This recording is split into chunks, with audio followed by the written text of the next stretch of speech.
दोस्तों इस वीडियो के थ्रू मैं आपको अपना जो थॉट प्रोसेस है या फिर मैं जो सोचता हूँ वो आपके सामने रखने की कोशिश करूँगा। थोड़े डिबेटेबल टॉपिक्स होंगे इसमें, तो आशा करता हूँ कि आप समझेंगे कि हम डे टू डे लाइफ में कुछ चीज़ें सोचते हैं और नॉर्मली लोग स्क्रिप्ट कर देते हैं। जैसे कि अगर बोलना है हाउ टू बी मोटिवेटेड तो वो पूरा स्क्रिप्ट लिखते हैं, रिसर्च करते हैं, उसके बाद बोलते हैं। तो लेकिन जो इस चैनल में बात होगी वो मेरे थॉट प्रोसेस होंगे, कोई रिसर्च नहीं होगा, मेरा एक्सपीरियंस होगा। तो चलो पहला टॉपिक देखते हैं आज का। बस पहले ही बता दूं, ये सारा अनस्क्रिप्टेड है और ना मैंने कोई रिसर्च किया है ना कुछ। मेरा जो लाइफ का एक्सपीरियंस है वही आपके सामने रखूँगा, ठीक है। इसमें सिर्फ स्क्रिप्टेड एक चीज़ है कि पीछे ग्रीन स्क्रीन है और मैंने बैकग्राउंड चेंज किया है, बाकी सब ओरिजिनल है, ओके। तो पहला जो आज मैं जो बात करने वाला हूँ, बेसिकली मेरे दिमाग में ख्याल आता है। हमेशा कहते हैं कि अगर कोई हमारे साथ बुरा करता है, राइट, मतलब हमारा हो सकता है पास्ट में हमसे बुरा बर्ताव करता है या फिर हमें किसी मुकाम पे या किसी मोड़ पे उन्होंने हमें ठेस पहुंचाया होता है या कोई ऐसा काम किया होता है जिसकी वजह से हमारा ग्रोथ रुक जाता है। तो बाद में चलकर ऐसा कहा जाता है कि आपको उन्हें फॉरगिव कर देना, यानी माफ़ कर देना होगा। अब मेरा सवाल यह है कि फॉरगिव क्यों करना है यार? मतलब उन्होंने हमारे साथ इतना बड़ा बुरा काम किया है तो फॉरगिव क्यों करना है? ये हमेशा मैं जब से 19-20 साल का था या फिर 21-22 का भी था, तब भी मुझे ये रिवेंज वाला फीलिंग बहुत आता था कि जो मेरे रिलेटिव्स हैं उन्होंने मेरे बचपन में मेरे साथ या हमारे फैमिली के साथ बहुत बुरा किया। तो अब मुझे जब बड़ा होऊंगा, जब मैं आईएएस ऑफिसर बन जाऊंगा, मेरा ड्रीम था एक्चुअली आईपीएस ऑफिसर बनने का, तब मैं इसका रिवेंज लूँगा या फिर उन्हें उनको एहसास दिलाऊंगा कि उन्होंने गलत किया। ये जो चीज़ था तो ये मेरे दिमाग में था एंड आई बिलीव्ड कि ये सही है, राइट। मतलब बहुत सारे लोग हमारे सोसाइटी में ये बिलीव करते हैं और गलत मैं नहीं कह सकता कि हमारे साथ इतना बुरा हुआ, जबकि कई बार ये हमारी गलती भी नहीं होती है कि वो हमारे साथ ऐसे बर्ताव करते हैं। हम तो उनके साथ अच्छे ही बर्ताव करते हैं, लेकिन फिर भी वो हमारे साथ ऐसे, मतलब आई डोंट नो कैसे कहूँ, बहुत ही सिलेक्टिवली हमें टारगेट करके हमारे साथ कुछ गलत करते रहते हैं। तो उसे रिवेंज ना ले तो कैसे होगा? लेकिन अगर हम रिलीजियस स्क्रिप्चर या फिर ऐसी चीज़ों पे बात करते हैं तो वहाँ पे बताया गया क्या है कि अपना कर्म करते रहो, कोई भी गलत करता है तो उसे छोड़ दो, क्योंकि वो मतलब आपके लिए ही नुकसानदायक होगा कि आप रिवेंज लेंगे, ये होगा। तो मैंने बहुत टाइम तक सोचा, ओके, कि मुझे भी लगता था कि रिवेंज लेना सही है। और ऑब्वियसली बहुत सारे यूथ जो होते हैं, खून गर्म होता है और हमें लगता है कि यही सही रूट होता है। बाद में जब मैंने अपने लाइफ में थोड़ा एनालाइज किया या फिर से फॉर 24-25 एज हो गया मेरा, तब मैंने थोड़ा सोचना चालू किया इसके बारे में कि इनको रिवेंज कैसे लिया जाए ये सोचना स्टार्ट किया मैंने एक्चुअली। तब मुझे थोड़ा रियलाइज़ हुआ कि मैं जब सिविल सर्विस पढ़ रहा था, सिविल सर्विस के प्रिपरेशन कर रहा था, तो ये थॉट एक्चुअली मुझे मोटिवेट नहीं करती थी। मतलब कहना कि मेरे रिलेटिव्स ने मेरे साथ ख़राब किया तो उन्हें दिखाना है कि मैं कुछ करके दिखाऊंगा, जो फीलिंग था। तो नॉर्मली लोग कहते हैं कि ये जो रिवेंज वाला या फिर ये जो बदले की भाव होती है वो आपको बहुत ज़्यादा एनर्जी देती है या फिर मोटिवेट करती है, लेकिन that was not true in my case. मेरा एक्सपीरियंस बता रहा हूँ। कुछ लोग होंगे जिनके मन में रिवेंज की भावना उन्हें बहुत ऊंचाई तक ले जाती है, लेकिन मुझे नहीं ले गई। मुझे एक्चुअली क्या हुआ कि जब ऐसे फीलिंग्स आने लगे तो जो रिवेंज वाला, तो एक्चुअली मैं पढ़ नहीं पाता था, गुस्सा आता था, फ्रस्ट्रेशन, एंगर, और इसकी वजह से मैं फोकस नहीं कर पाता था। जब भी मैं किताब खोलता तो बेसिकली एक स्क्रीन जैसा बन जाता किताब, और उसमें मैं देखता था कि कैसे मैं रिवेंज ले रहा हूँ। उस तरह से मेरा माइंड डिज़ाइन होने लगा और मुझे रियलाइज़ हुआ कि अगर मैं ऐसे ही सोचता रहा, राइट, मैं ऐसे ही सोचता रहा तो लॉन्ग टर्म में मैं कुछ भी नहीं बन पाऊँगा। वो तो कुछ कर रहे हैं लोग जिन्होंने हमें हर्ट किया था, वो तो तरक्की कर रहे हैं, लेकिन हमारा क्या होगा? क्या हम तरक्की करेंगे? तो मैंने कई बार सोचा। देखिए हिस्ट्री में पढ़ते हैं आप, अपना जो यूपीएससी के लिए पढ़ते हैं, हिस्ट्री बुक पढ़ते हैं, तो उसमें बुद्धा के जो आइडियाज़ हैं वो सब बात किया गया था। तो मैं उसे भी पढ़ता था। वो मध्यम मार्ग का जो फिलॉसफी वगैरह बताते हैं। तो बेसिकली मैंने उसके बारे में भी सोचा। मध्यम मार्ग, मध्यम मार्ग में करना क्या होगा मुझे इस केस में, रिवेंज भी नहीं लेना है और उसे भूलना भी नहीं है, राइट। तो ये कर सकते हैं। तो एक्चुअली मुझे रियलाइज़ हुआ वो भी सही नहीं है। मतलब अगर कोई भी ग्रज या फिर कोई भी चीज़ उनके रिलेटेड हमारे माइंड में रहता है तो वो बर्डन ही है। ऐसा है कि जैसे मैं 10,000 किलो का बोरा अपने कंधे पे उठाकर चल रहा हूँ और यूपीएससी की प्रिपरेशन करने चल रहा हूँ। तो नुकसान किसका हो रहा था? मेरा हो रहा था। तब जाके मैंने थोड़ा बहुत रियलाइज़ किया कि इससे मेरी कोई तरक्की नहीं होने वाली। मेरी तरक्की क्या है कि मैं अपने डेवलपमेंट या फिर मेरे प्रोग्रेस पे माइंड या एनर्जी एक्सर्ट करूँ, तब जाके मेरी तरक्की होगी। तो मैंने सोचा कि ठीक है, वो भी करके देखते हैं। अगर पॉसिबल हो, कुछ हुआ तो पता चलेगा कि मेरा जो पहला वाला कॉन्सेप्ट था गलत था। अगर नहीं हुआ, सेम ही रहा, तो बेसिकली कोई भी कॉन्सेप्ट ले लो, कोई फ़र्क ही नहीं पड़ना।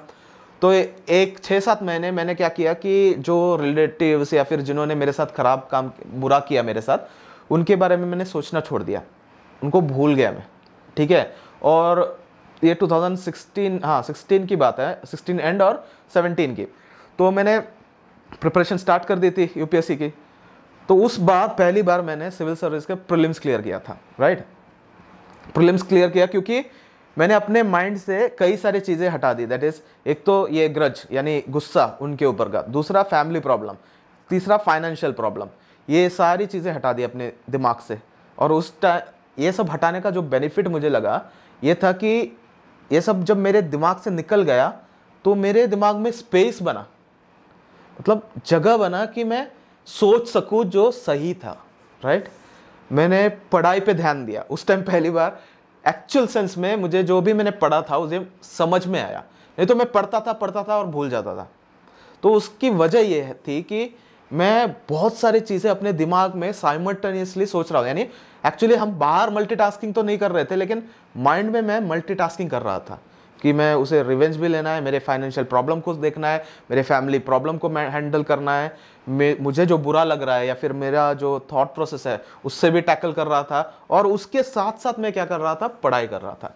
तो ऐसे करने से आपको कभी भी, मतलब एटलीस्ट मुझे तो समझ में ये आया कि प्रोग्रेस तो होना नहीं है, कभी भी कोई तरक्की होनी नहीं है। तो मैंने सोचा कि सही है, प्रीलिम्स तो पास हो गया मेरा।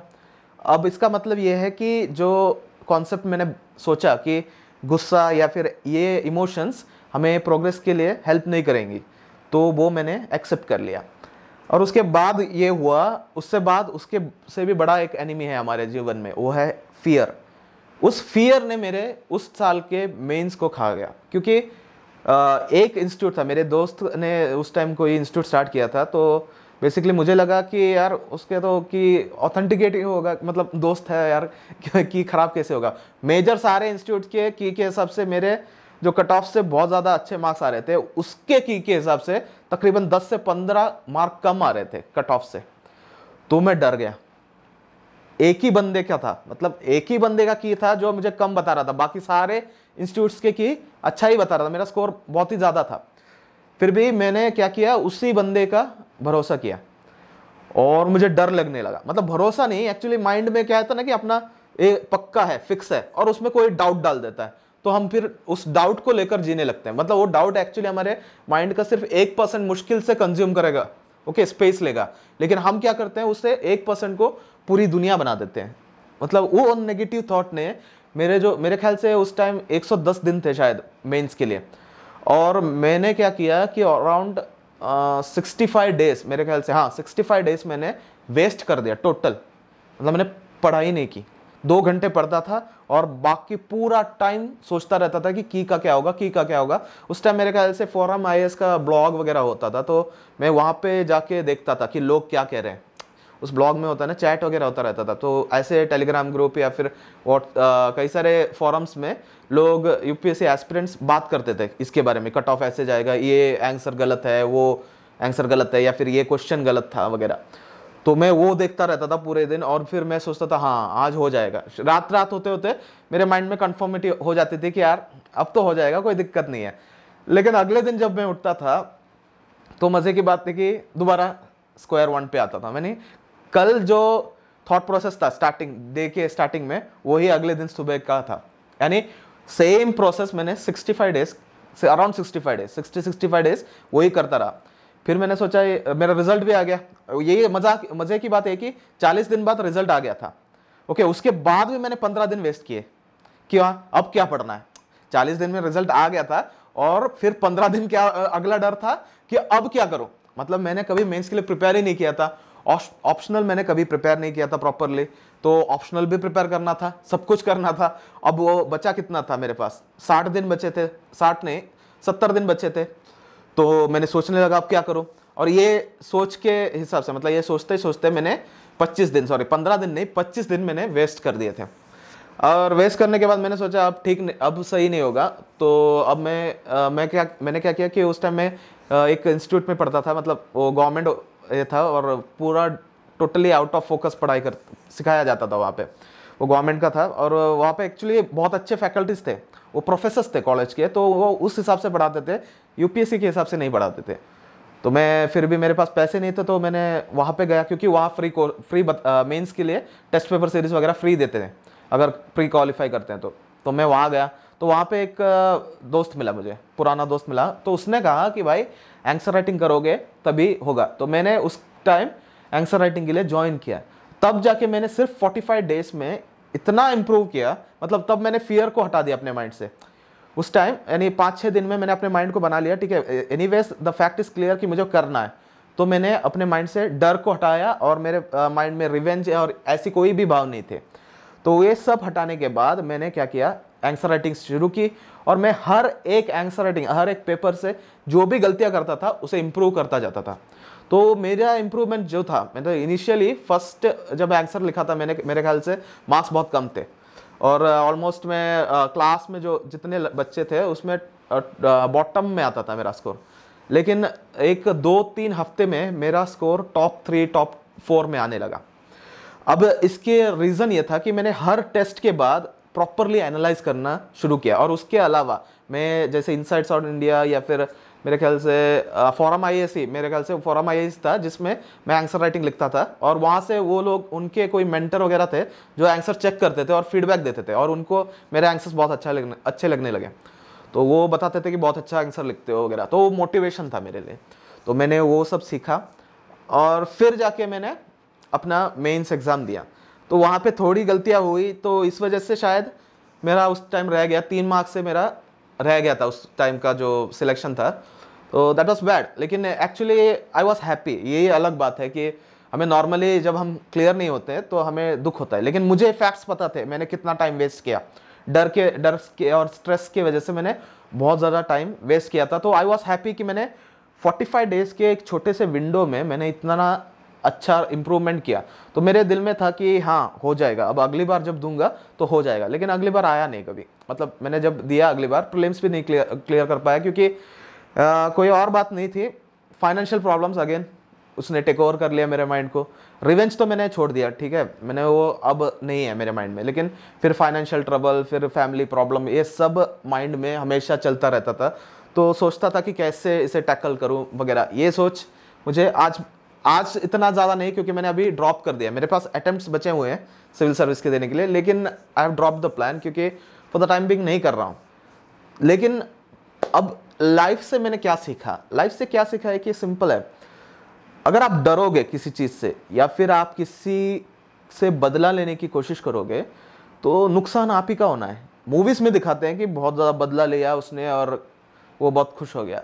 ये सही नहीं है एक्चुअली, क्योंकि वो लाइफ का एक हिस्सा या फिर एक छोटा सा ग्लिम्स ही दिखा रहे हैं। उसके बाद उसके माइंड में क्या असर हुआ ये कभी नहीं दिखाया। क्या वो खुश था उसके बाद? क्योंकि रिवेंज लेना या फिर उन्होंने हमारे साथ गलत किया हमारे साथ, तो कई सारे तरीके होते हैं इसे टैकल करने के, राइट। मतलब उनको हर्ट करना या उनको उसी तरह से उन्हें भी नीचा दिखाना, ये कोई सही तरीका नहीं होता, राइट। उसके अलावा भी कई सारे मेथड्स होते हैं, जैसे खुद को इम्पोर्टेंस देना, यानी खुद के तरक्की के बारे में सोचना। ये भी एक प्रोमिनेंट चीज़ है जिसे हम कर सकते हैं। अगर हम करते हैं तो मेरे ख्याल से हम तरक्की करेंगे। उसके बाद मैंने 2020 में वगैरह कई सारे चीज़ें करने लगा, तो थोड़ा बहुत लाइफ में इम्प्रूवमेंट आया, लेकिन फिर भी वो फाइनेंशियल या फिर घर के इश्यूज़ वगैरह वो दिमाग को निचोड़ते रहते हैं, राइट। तो इस वजह से मैंने सोचा कि ये इश्यूज़ मेरे ही नहीं हैं, हमारे सोसाइटी में कई सारे लोग हैं जिनके माइंड में ऐसे ही इश्यूज़ चल रहे हैं। तो ये जो वीडियोस मैं बनाऊंगा या फिर जो वीडियोस हैं, तो बेसिकली इसका इंटेंशन यही है कि जो मेरे प्रॉब्लम्स रहे हैं, मेरे जो लाइफ के इश्यूज़ रहे हैं, वो आपके सामने रखूं और आपको सीख मिले कि यार इसने ये गलती की थी, इस वजह से इसके लाइफ में ये प्रॉब्लम आई। तो मैं आप चाहता हूं कि आप जब अपने यंग एज में हो, 18, 19, 20 साल में, अगर ये आप समझ पाते हैं, ये मेरा मैसेज जो है अगर आपके पास पहुंच जाता है, तो उस एज में अगर आप ठीक अपना कोर्स करेक्शन कर लेते हो, शायद मेरे लाइफ में जो साल मेरे डिस्ट्रॉय हुए वो आपके लाइफ में ना हो। तो इस वजह से मैं ये चीज़ें बता रहा हूँ। मेरे लाइफ में बहुत ज़्यादा ऐसे एक्सपीरियंसेस रहे हैं, तो मैं वो शेयर करता रहूँगा। और मैं चाहता हूँ इस वीडियो से, पूरे दिल से चाहता हूँ कि आप वो गलतियाँ ना करें, आपको एक बेटर लाइफ मिले, क्योंकि we have gone through a very difficult time, यानी कोविड या फिर ऐसी सिचुएशन में हमारे लाइफ में बहुत बड़ा डिफ़िकल्ट टाइम था वो। हम मेरे लाइफ में भी था और कई सारे लोगों के, जैसे लोन वगैरह आप लेते हैं तो EMI का चक्कर, ऐसा बहुत सारा होता है आपके माइंड में, ओके।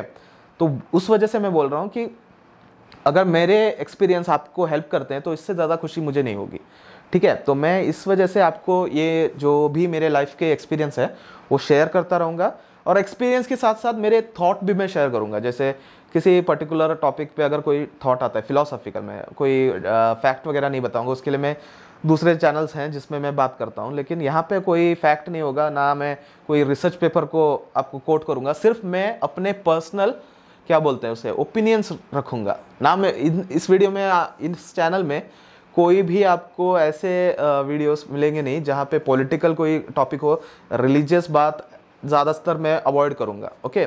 रिलीजियस बात करूँगा मैं अपने ओपिनियन के बारे में, ठीक है। मैं खुद के ओपिनियन के बारे में बात करूँगा, ना कि मैं आपको इन्फ्लुएंस करने की कोशिश करूँगा कि आपको ये करना है, ये नहीं करना है। मैं बस अपना एक्सपीरियंस आपके सामने रखूँगा, डिसीजन आपको लेना है कि कौन सा कोर्स ऑफ एक्शन सही है। अगर आपके माइंड में भी है कोई थॉट कि मैंने जो आज के वीडियो में बताया है, तो उसमें कुछ वेरिएशन या फिर उसमें कुछ बेटर किया जा सकता है, तो आप मुझे कमेंट करके बताइए, तो मैं उसके बारे में भी सोचूंगा, ओके।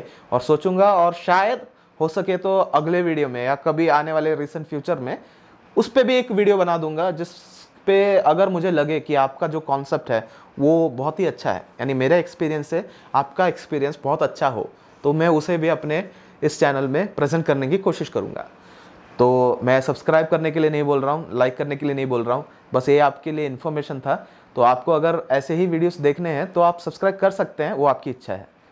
ज़रूरी नहीं है, सब्सक्राइब नहीं करेंगे तो भी कोई प्रॉब्लम नहीं है, क्योंकि ये कुछ जो टॉपिक्स होते हैं वो हमारे दिल के करीब होते हैं, कुछ नहीं होते हैं, तो सब आपकी इच्छा है। तो बस मैंने आज अपना एक थॉट आपके सामने रखा, और मैं आपको बता देता हूँ मेरे कोई ज़्यादा दोस्त नहीं है, ओके। तो आज से शायद आप ही लोग मेरे दोस्त होंगे, तो इसी वजह से मैं ये थॉट प्रोसेस आपके सामने रख रहा हूँ।